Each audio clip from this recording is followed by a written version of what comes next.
Hagdanan.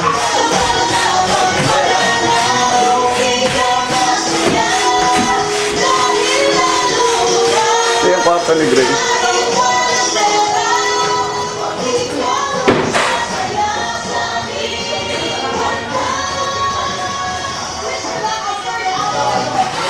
Ito yung kanyang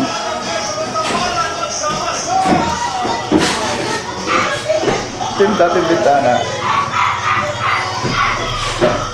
Ayan, binibay. Ito.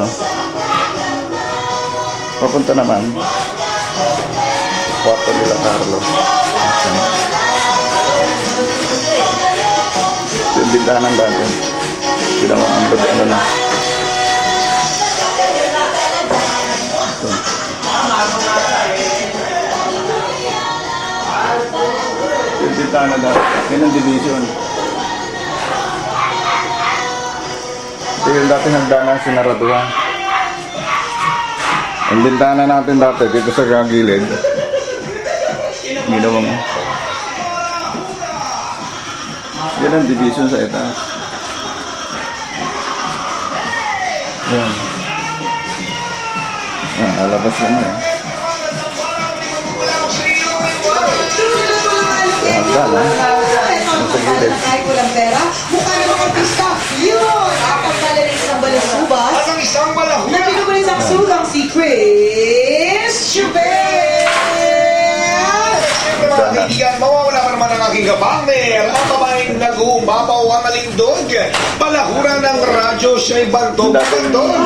Minsan seryoso, minsan kilos virgin, minsan kalog. Tama! Ang aking kapartner, si Nicole Yan. At siya Kaya makita mo, yan, paalala ng tambalang balasubas at ng balahura may mga gitashwa Ang pagkuha na. nasa gilid. Memories na nila. Sabay-sabay tayo mga kabisyo. Una, magdasal ka para mabuhay ka. Pangalawa, mag-foodbrush ka para mabuhay na bagay pa. Yun! Magandang morning, Metro and Mega Manila. Pasensya na po. Yung dati pintuan na si Ara yan, oh. Hindi mo Sinaraduhan. alam kung gaano katindi sumira. Alam mo, naiiyak na ako kanina. Kasi, Yan. Ito natin nakalababo. Para himasin. Yung CR, binutas dito, sa ilalim ng hagdanan yun lang natin. talaga kasi sa makakapagpagaling sa akin. Yan. Kailangan ko sa paling sa bilamunan mo. Ito yung bintana sa labas.